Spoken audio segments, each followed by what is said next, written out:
بسم اللہ الرحمن الرحیم۔ ہجرت مدینہ سے 5 سال قبل مشرکین حضور اکرم صلی اللہ علیہ وسلم کے پاس جمع ہو کر آئے اور کہا کہ آپ اگر سچے ہیں تو چاند کے 2 ٹکڑے کر کے دکھائیں۔ رات کا وقت تھا اور 14ویں کا چاند طلوع ہو چکا تھا۔ آپ نے فرمایا اگر میں یہ معجزہ دکھا دوں تم ایمان لاؤ گے؟ لوگوں نے کہا ہم ایمان لے آئیں گے۔ حضور صلی اللہ علیہ وسلم نے اللہ تعالیٰ سے دعا کی اور اپنی انگشت مبارک سے چاند کی طرف اشارہ کیا۔ اسی وقت چاند 2 ٹکڑے ہو گیا، ایک ٹکڑا جبل ابو قبیس پر تھا جبکہ دوسرا ٹکڑا جبل قیقعان پر تھا۔ دیر تک لوگ حیرت سے چاند کو دیکھتے رہے۔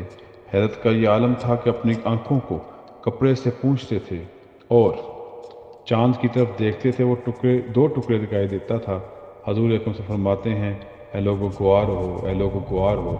عصر اور مغرب کے درمیان جتنا وقت ہوتا ہے اتنا وقت چاند 2 ٹکڑے رہا اور پھر ویسا ہی ہو گیا جیسے پہلے تھا۔ مشرکین مکہ نے کہا حضور اکرم صلی اللہ علیہ وسلم نے جادو کر دیا، تم باہر سے آنے والے مسافروں کا انتظار کرو، اگر وہ اس طرح کا مشاہدہ بیان کریں تو سچ ہے، اور اگر یہ کہیں کہ ہم نے نہیں دیکھا سمجھنا محمد صلی اللہ علیہ وسلم کا یہ جادو ہے۔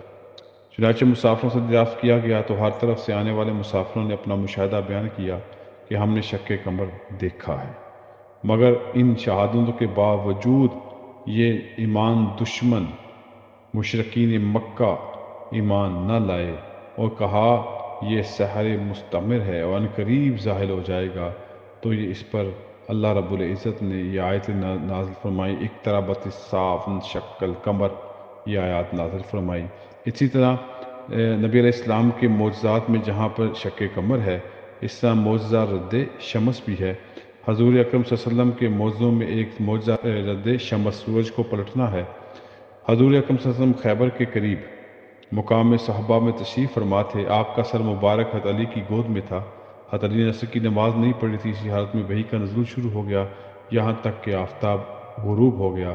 حضور نے پوچھا علی تم نے عصر کی نماز پڑھی؟ عرض کیا نہیں اللہ کے رسول۔ حضور اکرم صلی اللہ علیہ وسلم نے اسی وقت ہاتھ اٹھا کر دعا فرمائی، اے اللہ علی تیرے رسول کی اطاعت میں تھا، آفتاب کو واپس بھیج دے تاکہ علی نماز عصر اپنے وقت میں ادا کر سکے۔ آفتاب غروب کے بعد واپس لوٹ آیا اور اس کی شعاعیں زمین اور پہاڑوں پہ پڑی۔ اسی طرح معجزہ حبس شمس کا بھی واقعہ ہوا۔ جب آپ معراج سے واپس آئے اور قریش کے سامنے معراج کی ساری کیفیت بیان کی، قریش نے بیت المقدس کی علامات دریافت کی، ایک قافلہ کے بارے میں دریافت کی۔ آپ نے فرمایا وہ قافلہ بدھ کے روز مکہ میں داخل ہوگا۔ بدھ کا آخری دن ہونے لگا مگر قافلہ مکہ نہ آیا۔ اس پر کفار نے شور مچایا۔ رسول اکرم صلی اللہ علیہ وسلم نے اللہ تعالیٰ سے دعا کی، اللہ تعالیٰ نے سورج کو غروب ہونے سے روک دیا یہاں تک کہ قافلہ مکہ میں داخل ہوا اور آپ صلی اللہ علیہ وسلم کی وقت مقررہ کی تصدیق ہوئی۔ یہ معجزات اللہ کے نبی صلی اللہ علیہ وسلم کے جو ہم نے ابھی آپ کے سامنے رکھے، اللہ تعالیٰ ان پر کامل ایمان نصیب فرمائے۔ وآخر دعوانا الحمدللہ رب العالمین۔